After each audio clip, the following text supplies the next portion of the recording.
young man, JFK. Aye, sounds very grounded. He's nae Billy Big Boots about him. And looking forward to the season whenever that is, and see him play for us. He's made up his mind he wants to come and play for Rangers. He's told us all that. A lot of people doubted that he did want to come and play for us. A lot of bigger clubs, as they say, than Rangers, but there isn't a bigger club than Rangers. And it's really pleasing to hear him say that he only wanted to play for one team, and that was the Glasgow Rangers. I think Ross Wilson's, really hit the ground running at Rangers. I was very excited when he's appointed in that role. Certainly getting the Yanis Hadji deal over the line. He's no on the for the Was show. it the amount he got over the line for? Exactly, mate. This guy doesn't seem to be like he's going to any prisoners when it comes to wheeling and dealing, mate. He knew there was an opportunity to get Hadji at a price because of the circumstances, and I think it's been very clever, mate. And I think Rangers will get another few deals like that over the line. I mean, the boy Bassey as well. He's took advantage again of that cross-border thing, isn't he? That boy's rated at 3 million. I was reading it today. He's valued at 3 million, and we get him for 250k. Again, mate, using his knowledge of the game, and he's obviously businessman's nous, to get deals over the line. So I'm very excited, mate. But like you just touched on there, I'm excited with the two youngsters, but I think now it's enough for the youngsters. I think we've got plenty of youngsters and plenty of projects. I think we need guys in there with experience to help these young boys. Aye, I think you're right. I think we've got to be fair to the young boys as well, Startup. We've got to be fair. You've got to get it right. You've got to get the balance right. Aye. I mean, Oxford, a wee example is when Hadji came in last season, it was like the new kid on the block. Everywhere else, I think they're covered. I know Katic plays there because of Goldson, Oxford, but I'd like to see somebody brought. And he's going to, because sometimes you need that bit of presence. And along with his height and bulk at the moment, or last season, he did. Some games he was brilliant and he was on top of everything. Other games he just didn't, and he just lacked that consistency. But if he's bulked up and he's looking like it, all he needs to do is punch somebody here and there, nudge somebody in the wrong place, things like that, and people will take with fear to him. That's what you want to make sure they're fair to you. Because if they're no fair for you, they'll batter you to death. They'll run over the top of you. I'll tell you something, Bridge. I mean, we're not here to select Connor Goldson by any imagined means. Connor Goldson had some cracking. Aye, it's a big season for him. Look, if Absolutely. We'll see where it takes us. Right, we'll move on to midfielders, but before that, if people want to join us, what's the number? Stardog. Aye. I get your point. But we'll see where it takes us. It's interesting. We seem to be in a good place as a club. Our finances are sorted. Everything's moving in the right direction. And the manager who has helped doing that with the runs in Europe. So if people want to join us, give us their thoughts on the squad at the moment. You're just kind of looking in disbelief a wee bit that we're not actually getting fit in. The European League starting left, right and centre all again. And it just basically goes back to the Dundee debacle.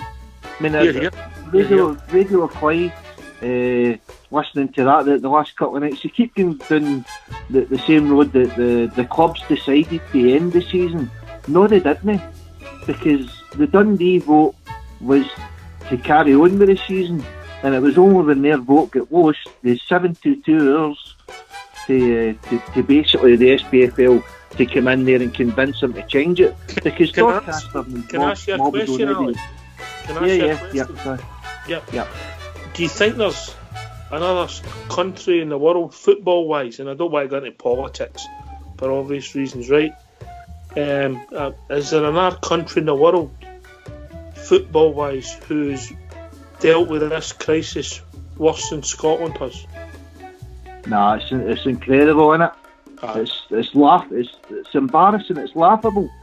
But as I say, I mean, Doncaster and all his cronies already told you for 6 days before the vote had even came about that the Scottish clubs had decided no, we're finishing our season.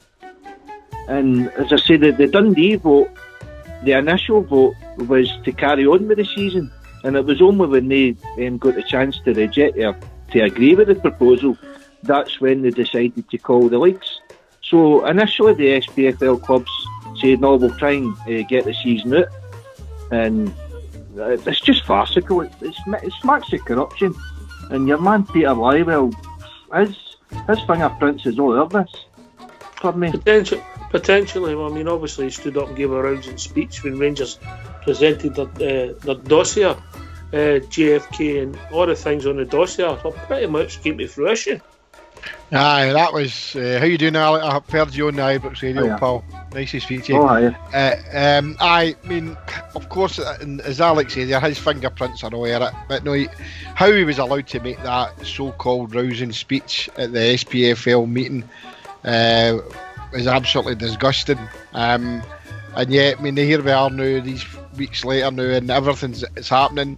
Oh, there's more than just Sky were owed money now. Everybody in Rangers can just stand and say, well, we told you so. And I'm not jumping on this bandwagon that's going to ruin Scottish football. I'm backing Hearts and Thistle to take it the whole way, even if it means that Scottish football Disney start on the 1st of August, because these clowns need to be held to account. Rangers told them and they didn't believe them, or they didn't want to believe them, so let's see, they'll reap what they sow, mate. When you look at it, Alec, when you look at the team, when you look at the decisions, and I'm not talking about our club, if you want to look at it, the relegation of the club, the no playoffs in the leagues, Partick Thistle being relegated, Brecon managing to stay in the league when they've got a member on the board. When you start looking at some of the small things that goes on with the teams that are running the game, it just leaves you bewildered, mate. I couldn't have timed that any better, to be fair. Couldn't have timed that any better. Let me get myself back. Hang on a minute. Can't fault it. So, joining me tonight, I've got none other than Big Head Tattoo Stu, your man Jeeb, who's fucking catfish internet, Paul at Seas, who's been crashing ships all day, and like an 80s theme. And I was ripping him for plugging it because he does it every podcast. But he put the wig, what was he called? Max or something? Max. Was it no Max? I don't know. Streets Rage was a fucking... Funny, you had to like change them, loonies and toonies, used to throw them on the stage. Big guy coming at the end with a magnet picking up all the cash. That's the one. Yeah. Great days, Sasha says that we still want Smeato. Mate, we can't fucking have Smeato every time, you know what I mean? The guy's busy. He's in America. He's still trying to get back in his apartment. Who's that? Who's signing? Who's that guy, man? Yes, we got another player. Who's that with that fine head of hair? Yeah. The big one, I've just seen it, Andrew Bluebell's and fucking Jimmy Bell looks like a caveman. Mate, I didn't think picture. Jimmy Bell could look grumpier. I didn't think it would be possible for Jimmy Bell to look more menacing, and then that came out. He looked great.